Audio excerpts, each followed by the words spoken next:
Hello and welcome to IndiaGlitz.com, your friendly neighborhood reviewer Salil Acharya reporting for duty. This film felt like I was actually doing some duty. Let's talk about Abbas Mastan, deciding to launch their son. Yes, it's actually Abbas Bhai's son, Mustafa. And I really thought, okay, let's put it this way. These guys know how to make stylized films. You look at Race 1, you look at Race 2, you look at Jacqueline looking awesome. Lat Lag Gayi, I still love that song, man. Bipasha Basu, Atif Aslam song, Beintaha, beautiful. Anil Kapoor also, even in that comical version of his. In Race 1 also you saw enough stylized portions there, very quick editing, and you said, they can't really go wrong. Even with Kis Kis Ko Pyar Karo. Remember Kapil Sharma's film? That was the first lower budget film they made, which also made a lot of money. So I said, you know what? They get the combination right. So in the first 5 minutes, you see Mustafa stop and come out of the car.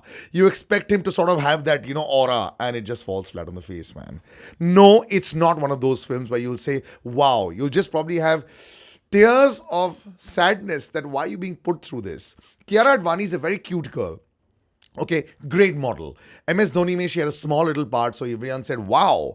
लेकिन problem ये इस picture में वो सिर्फ pout कर रही होती है, लेकिन वो वेट कर रही होती है कोई रिएक्शन के लिए. वो रिएक्शन कहीं से आता नहीं है. और कैमरा भी इस बार इतना लशियस लुक नहीं दे रहा है. गानों में होता है, लेकिन एक बात के लिए मैं कॉम्प्लीमेंट करना चाहूंगा. देखो, Abbas Mastan Saab realized that acting was probably not the number one category that all the actors in this film, except Ronit Roy, would be able to pull off. तो हर 2 मिनट में जैसी acting थोड़ी सी ज्यादा होने लग जाती है और आप ऐसे हो जाते हो, गाना आ जाता है. मैंने कहा वाह यार. पहले हाफ में सोचो 6 से 8 गाने आ रहे हैं पहले हाफ में. मेरे को सिर्फ यारियां की याद आ रही थी जब उसमें बहुत सारे गाने आए थे. गाने तो ऐसे लग रहे जैसे अलग शूट किए गए. पिक्चर अलग शूट हुई है, गाने अलग शूट हुए. यस, एक बीच में क्लाइमैक्स आता है जिसमें आपको लगता है कि ओ माय गॉड, यहां पे तो रिवेंज ड्रामा चल रहा है. लेकिन क्यों रिवेंज ड्रामा चल रहा है ये समझ में नहीं आ रहा है. और फिर सेकंड हाफ में एक ऐसा मोमेंट आता है जब एक शख्स, उसका नाम नहीं ले सकता मैं, वो 4.5 मिनट में पूरी स्टोरी की कहानी समझा देता है कि बेटा तुम यहां पे क्यों हो, क्या करने आए हो और आगे क्या करना है आपको. फिर आपको पूरा प्लॉट समझ में आ जाता है. अक्सर in all the films of Abbas Mastan there is a new twist in the turn all the time. यहां पे there is only twisting and twisting and twisting and twisting and just waiting to get release. Boss, no, it is not a smashing debut. Yes, he can dance a little bit, but those boots, man, they just look a little funny. Those boots are looking a little big. I'm really nitpicking here. But you want to know what the storyline is? I don't know what the storyline is. I really don't know. There's a guy who comes out जो शादी कर लेता है जल्दी से एक बहुत अमीर लड़की के साथ. फिर कुछ हो जाता है, फिर दोबारा शादी करता है, फिर कुछ हो जाता है, फिर उसे समझ में आता है ओ ये तो मैं इसलिए कर रहा था, क्योंकि वो किसी को बोलता है मैं सब कुछ तो कर रहा हूं लेकिन मुझे समझ नहीं आता है मैं क्यों कर रहा हूं. और उसका एक डायलॉग बहुत अमेजिंग है जो फिल्म में आपको 20 बार आपको सुनाई देगा. मैं तुम्हारे होठों की लिपस्टिक को खराब तो कर लूंगा लेकिन तुम्हारे आंखों का काजल कभी खराब नहीं होने दूंगा. ये उनका मेन डायलॉग है यार.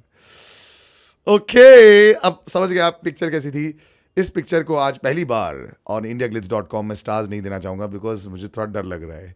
Because I really like Abbas Mastan sahab. I am gonna give 1 star to this film, and this is only because बहुत खर्चा हुआ कॉस्ट्यूम्स पे, बट थोड़ी स्क्रिप्ट सर और थोड़ी सीन्स पर और खर्चा हो जाता और थोड़ी और चीज़ों पर हो जाता, बेटर हो जाता. Oh yeah there is racing also, Formula 1 racing भी है इसमें. मेरे को लव स्टोरी 2050 की याद आ गई. जब हरमन बवेजा का लॉन्च हुआ था ना, उसमें मतलब कि हैरी बवेजा साहब ने ये सोचा था हरमन के हर एक चीज़ जो वो कर सकता है ना उसको दिखाना ज़रूरी है. Cycling, running, body, dance, Hrithik Roshan लोग सब.